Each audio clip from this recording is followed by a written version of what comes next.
Hey ladies and gentlemen, welcome back to the Dirty Pat Walsh channel.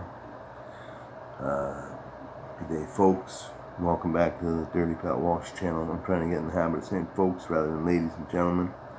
But welcome back to the Dirty Pat Walsh channel on YouTube with me, your host, Dirty Pat Walsh. I hope those of you who get to see the song I put up this morning, I hope you dig it. I'm pretty happy with that. I wrote that song last week, and it was funny. Hillary saw it, and she left me a private message saying, "What the hell are you like trying to come off as a gigolo?" And because she associated when I said my poker with, you know, a certain part of my anatomy. But no, that song is written from the perspective of a prisoner who's starving and is thinking about extorting somebody, so to pay, buy them some food. Anyhow, that's all about. I'm not always so obvious in my lyrical content what the song is actually about, but there you go. Yeah. So anyhow, I've been listening to a lot of the Silverhearts lately because I have the Spotify deal. Like, I have all the Silverhearts recordings, but I can't listen to them because I don't have a CD player. And you know, I like our albums, you know, and they're all up on, all of them except our first one is up on Spotify. Our first one and a couple like EPs we did, like a couple CDR things we did. So yeah, I've been listening to them a lot and thinking about being on. You know, I spent so much time on the road with the Silverhearts. You know, we toured solid for 15 years pretty much, and yeah, we got to play with lots of cool bands and lots of crazy acts. And I was thinking of this one in particular the other day. I don't know what brought it to mind. Probably my son describing a video game to me or something. But we used to perform occasionally. Well, okay, we were on a tour circuit one summer in Ontario, and there was this guy, and his act was he was called the Torture King. And he was one of those, like, he was a total genuine sideshow act. And he was one of like 4 people in the world that actually swallowed the big medieval swords, you know, that were all like, it was the real deal, man. You know, not many people actually do that. He did the human pincushion thing. He has like permanent piercings through his biceps and his forearms, so he could skewer like his forearms and his biceps each twice, and on both arms. He would run a skewer up from under here up through his mouth, so it touched his nose, and he had his cheeks pierced too, so he'd run swords through his cheeks, and it looked treacherous when he did it.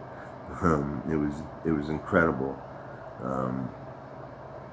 You know, and that's the thing that made his act really cool, is that it was real. It wasn't faking it. It was like he was the real deal.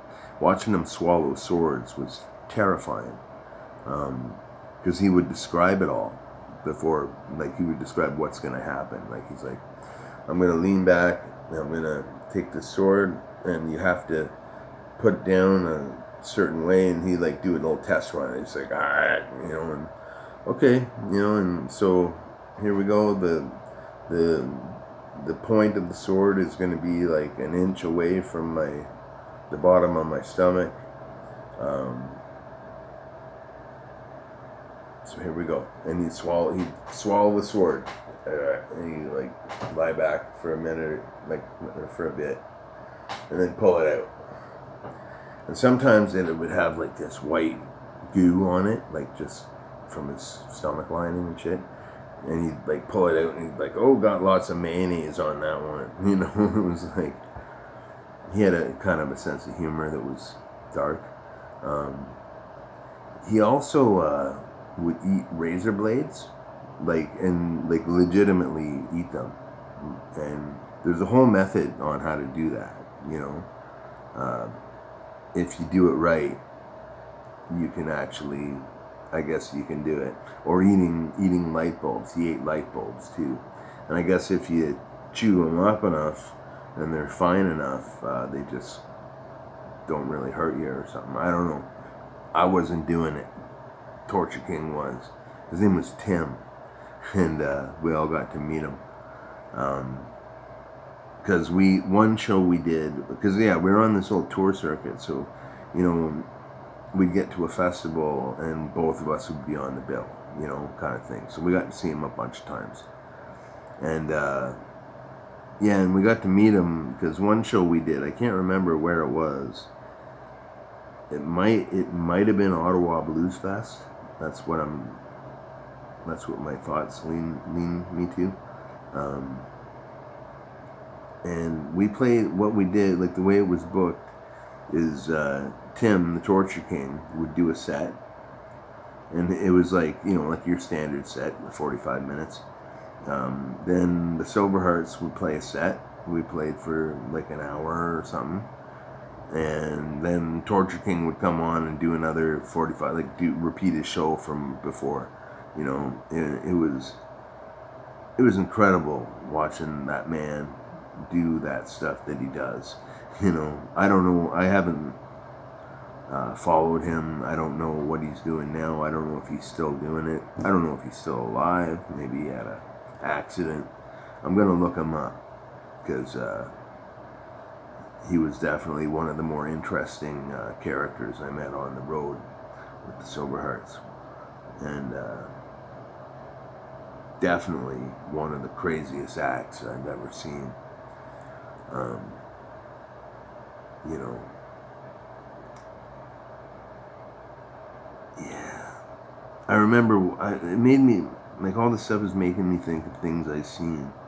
Like back in around 1990, you know, circuses were changing. They were kind of removing animals from circuses, right? And there was this anarchist, animal-free industrial circus from like Germany or something that came to Toronto to do a performance, and I went to that performance, and it was very shocking to my 20-year-old eyes, or whatever. How I was around 20, 21, and first time I ever seen chainsaws being juggled. That really freaked me out. You know, just, it was a lot of like car crashing and demolition derbies, and it was all very metal and very like loud pounding music, and oh, it's just insane. But the craziest act that was at this thing, it was called Archaos, and I'll never forget this act I seen. They had like, I guess it was like the world's craziest high wire act, right? They had a high wire, I think it was like 30 feet off the ground or 25 feet off. It was fucking high, you know. Maybe more. It was very high up. Maybe 40 feet. But anyhow, there was no net. That was the thing about this particular high wire act, is there was absolutely no safety precautions set up for it if there was a fall. If the guy fell, you were going to watch him die. And it was set up like that, right? Crazy stuff, you know. So, and it took him about Oh gosh, the tightrope too was very long. It crossed like the entire width of this warehouse that the thing was in. It took him, I think, about 20 minutes to cross it, maybe 15. It took whatever it was. It felt like hours, because you're just like, you can't look away, and you're watching this guy and you realize like every single second that's passing, you could watch this guy die, and he made it across. He was very professional at what he does, so obviously he knows what he's doing. But man, was it crazy intense, But yeah, that was before I moved to Peterborough. I went to see that probably about 2 weeks before I moved here, and yeah, that was probably one of the last big shows I saw in Toronto before I moved here. So, but yeah, I want to tell you all about Tim the Torture King because he was on my mind, and it's another crazy character you meet on the road when you're a Canadian musician touring Ontario. So, anyhow, I hope you enjoyed my story. Please hit the like and subscribe button if you care to. Hit that bell notification so you can hear it first. And leave me a comment. Thank you for your subscriptions. Thank you for all your support. I do have a PayPal option if anybody cares. And yeah, just be well. Have an amazing Monday. Bye now.